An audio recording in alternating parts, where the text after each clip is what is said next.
2025년 7월 개미월 병화일간나 운세. 양력 7월 개미월 병화일간나은 개수가 정관으로 작용하고 미토가 상관에 해당하는데 미토의 지장간에는 정화, 을목, 기토가 배치되어 있다. 이러한 십성 배치와 오행 관계를 종합하면 다음과 같은 운세의 특징이 나타난다. 일정관인 개수는 전통적으로 여명에서는 현명하고 다정한 남편을 의미하는 길한 기운이다. 즉 정관의 투출로 인해 배우자나 운명적 인연을 만날 가능성이 높아진다. 이 한편 남성 사주에 나타난 정관 개수는 반듯함, 책임감, 안정적인 직장과 명예를 상징하는 긍정적인 기운으로 작용한다.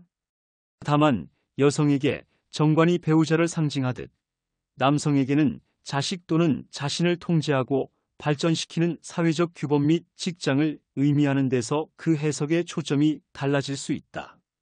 3즉 태양과 같은 병화에게 개수는 비나 안개, 구름과 같은 존재이다. 따라서 병화 남성에게 개수 정관이 어떻게 작용하는지는 사주 전체의 구조에 따라 다각적으로 해석될 수 있다. 병화 남성에게 개수 정관의 두 얼굴. 개수 정관은 병화 남성에게 다음과 같은 긍정적 및 부정적 측면을 동시에 가질 수 있다. 1긍정적 측면, 강중지덕과 사회적 성공. 정관은 원칙과 규칙을 중시하는 성분으로 조직 생활에서의 성공을 의미한다. 개수 정관을 가진 남성은 공무원, 교사, 대기업 사원 등 안정적인 조직에서 자신의 능력을 발휘하고 명예를 얻을 가능성이 높다. 자신을 통제하는 힘이 강해 사회적 규범을 잘 지키고 맡은 바 임무를 충실히 수행한다. 이는 가정과 사회에서 신뢰를 얻는 바탕이 될 수 있다. 남자 사주에서 정관은 자식을 의미하므로 현명하고 반듯한 자녀를 두게 될 가능성이 있다.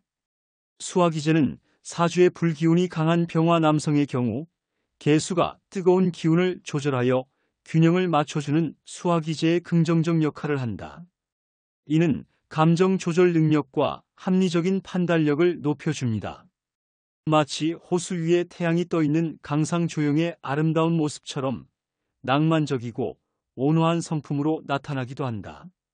이 부정적 측면, 흑운 차일과 스트레스. 태양인 병화에게 개수는 비구름이나 안개와 같아 병화의 빛을 가리는 흑운 차일의 현상을 일으킬 수 있다. 이는 병화 본연의 활발하고 진취적인 기상이 꺾이고 소극적이거나 우울감을 느끼게 되는 원인이 될 수 있다. 만약 본인의 사주팔자와 함께 정관의 통제력이 지나치면 이는 심리적 압박감과 스트레스로 작용한다. 특히 신약한 병화 사주의 경우 개수 정관의 기운을 감당하기 어려워 직장 생활이나 사회적 관계로 인해 힘겨움을 겪을 수 있다. 보수적이고 융통성 부족 원리 원칙을 지나치게 고수하여 고지식하고 융통성이 부족한 모습으로 비칠 수 있으며 이로 인해 대인관계에서 갈등을 겪기도 한다. 여자 사주 여성에게 정관이 온전히 좋은 남편이라는 긍정적 대상으로 해석되는 경향이 강한 반면 남성에게 정관 개수는 자신을 단련시키는 사회적 틀이자 자신이 책임져야 할 자식이라는 복합적인 의미를 지닌다. 이 따라서 여성에게 투출된 정관이 배우자와의 인연이 높아지는 길한 신호로 주로 해석된다면 남성에게 정관의 투출은 취업, 승진 등 사회적 성취를 이루거나 자녀를 얻게 될 가능성이 높아짐을 의미한다. 그러나 그 이면에는 사회적 성공을 위해 감수해야 할 책임감과 스트레스라는 부담이 함께 존재함을 암시하기도 한다. 사결론적으로 남성 사주에서 개수 정관은 반듯한 품성과 사회적 성공을 가져다주는 길한 기운임은 분명하다. 하지만 태양 병화의 빛을 가릴 수 있는 구름 개수의 속성처럼 때로는 자신의 기상을 억누르고 스트레스를 유발하는 요인이 될 수도 있음을 이해해야 한다. 오사주 전체의 조화와 균형 속에서 그 긍정적인 측면을 어떻게 발현시키고 부정적인 측면을 어떻게 다스려 나갈지가 중요하다고 할 수 있다. 상관은 개성 갈등을 나타낸다고 볼 수 있는데 미토와 지장 간의 기토도 상관으로 일간을 억제하려는 기존 질서를 깨뜨리는 에너지이다. 상관은 정관을 공격하는 기질이 있어 부부관계나 사랑에서 불화와 갈등을 유발할 수 있다. 이란편 미토 지장 간의 겁재인 정화는 일간과 동종의 기운이지만 음양이 달라 재물을 두고 경쟁하는 힘이다. 속설에 따르면 겁재는 배우자를 다른 사람에게 빼앗길 수 있는 불안 요소로 작용하기도 한다.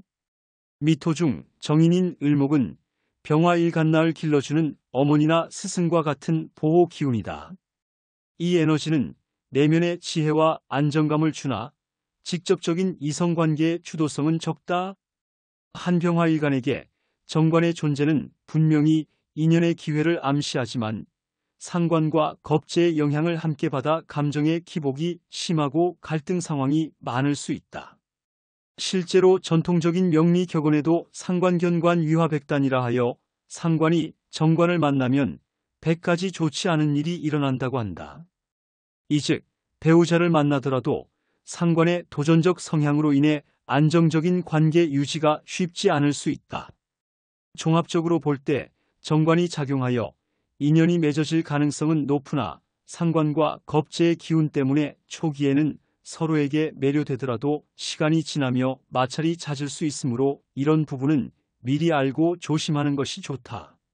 세병화 일간 자체가 양의 불기운으로 매우 활발하고 진취적인 성향을 지니지만 반성 없이 충동적으로 행동하거나 감정 기복이 심할 수 있다. 이런 성향이 상관과 겹쳐지면 솔직하고 직설적인 태도가 갈등을 증폭시킬 수 있다. 사실생활에서 자신의 개성과 주장을 분명히 표현하되 상대방의 입장과 감정도 충분히 배려해야 한다. 예컨대 병화일간은 새로운 것을 좋아해 쉽게 실증을 내는 면이 있지만 오히려 그런 성향을 이용해 상대와 함께 다양한 활동을 즐기면서 유대를 쌓을 수 있다. 또한 정인 기운이 있으므로 차분하고 합리적인 접근이 가능하니 급한 성격을 다스리고 문제를 지혜롭게 해결하려 노력하면 불필요한 갈등을 줄일 수 있다. 재물운 사주에 겁재와 상관이 공존하고 정인이 내면적인 힘을 보강하는 형국이다. 이로 인해 수입과 지출 패턴은 아래와 같다.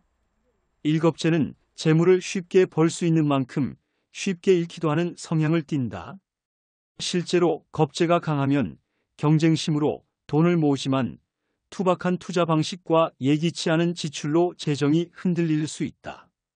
특히 병화일간은 화려한 소비를 즐기며 새로운 물건을 사는데 돈을 쓰는 편이기 때문에 계획 없는 지출에 유의해야 한다. 이 과감한 투자 vs 과소비 상관은 욕망과 과감성을 강화시키는 에너지이므로 투자와 소비 면에서 대담하게 움직인다. 만일 투자를 시작하면 큰 성과도 기대할 수 있지만 반대로 무모한 투자나 과도한 사치로 손실을 볼 위험도 크다. 정인 기운은 이러한 과욕을 자제하고 지식을 통한 안정적 재테크를 도움으로 재정 관리를 할 때에는 의지력과 계획성을 발휘해야 한다. 삼전반적으로 예산 관리와 절약 습관이 필수있다. 겁재상관 에너지로 인한 불안정한 재정 경향을 극복하려면 수입이 들어오는 즉시 일부를 저축하거나 재투자하는 습관이 필요하다. 금전적 목표를 명확히 세우고 지출을 기록하면 갑작스런 소비 욕구를 억제할 수 있다. 내병화일간의 진취적 기질과 상관의 창의력은 새로운 재테크 기회를 만들어 줄 수 있으나 겁재로 인해 경쟁적인 상황에서 무리한 판단을 건드리지 않도록 조심해야 한다. 예를 들어 창업이나 프리랜서로 일하며 수입을 늘리는 것은 좋은 전략이 될 수 있지만 지출 통제를 위한 뚜렷한 계획 없이 움직이면 손실로 이어질 수 있다. 오실 생활 조언을 하면 재정적 안정을 위해 매달 고정 지출을 우선적으로 공제하고 남는 돈은 분산 투자나 비상금으로 마련하라. 병화 기운이 있는 사람은 소비 성향이 강하므로 평소 쇼핑이나 투자 전에 24시간 숙려 기간을 가지며 지출을 검토하는 것이 도움이 된다. 또한 정인적인 인성의 도움을 받아 재무 관리와 관련된 조언을 구하면 유용하다. 즉, 지혜롭게 정보를 수집하고 전문가의 조언을 듣는 태도로 재정 계획을 세우면 겁재상관의 충동적 성향을 보완할 수 있다. 직장운 양력 7월에는 상관-견관의 갈등 구조가 뚜렷하다. 상관과 관성정관이 동시에 존재하여 직장 생활에 기회와 위험이 혼재하게 된다. 왜냐하면 상관은 자유롭고 반항적인 성향이 강해 권위적인 상사나 조직 규율과 자주 충돌할 수 있다. 실제로 명리격언의 상관-견관이면 위화백단이라고 한 것처럼 상관과 관성이 마주하면 크고 작은 문제가 잦아들지 않는다. 즉, 관리를 중시하는 상관과 규율을 중시하는 관성권이 충돌하여 직장 내 구설수나 갈등에 주의해야 한다. 이 반면 상관의 창의력과 혁신성은 업무 면에서 큰 자산이 된다. 상관이 발달한 사람은 연구원, 프리랜서, 자영업, 벤처기업, 전문직 등 자유로운 환경에서 특히 좋은 성과를 낸다. 통계적으로도 조직의 틀을 깨고 새로운 아이디어를 제안하거나 프로젝트를 주도할 때 능력이 돋보일 수 있다. 3직장에서는 자유분방한 상관 기질과 권위적인 체계 사이에 균형을 맞추는 것이 핵심이다. 상관의 재능을 살리되 상사와 규칙 사이에서는 유연한 타협과 소통이 필요하다. 예를 들어 새로운 아이디어를 제시할 때는 사실에 근거한 논리를 갖추어 제안하고 적어도 최소한의 조직 규율은 존중하려는 태도가 중요하다. 그렇게 하면 상사도 창의적 의견을 수용해 줄 수 있다. 사최종적으로 직장 성취도는 병화 일간의 리더십과 상관의 비전이 얼마나 조직과 잘 조율되느냐에 달려 있다. 만약 상관의 기질을 생산적으로 활용하면 차별화된 성과를 인정받을 수 있으나 계속 갈등만 유발하면 평가나 승진에서 불이익을 받을 수 있다. 오실생활 조언을 하자면 가능한 한 자율성이 큰 업무를 맡거나 창의성이 요구되는 프로젝트를 찾아볼 것을 추천한다. 다만 권위적인 기관 공무원, 군사조직 등보다는 스타트업, 연구기관, 디자인 엔지니어링 등 상사의 간섭이 상대적으로 적은 분야가 적합하다. 동시에 직장에서는 늘 상사와의 소통을 염두에 두어야 한다.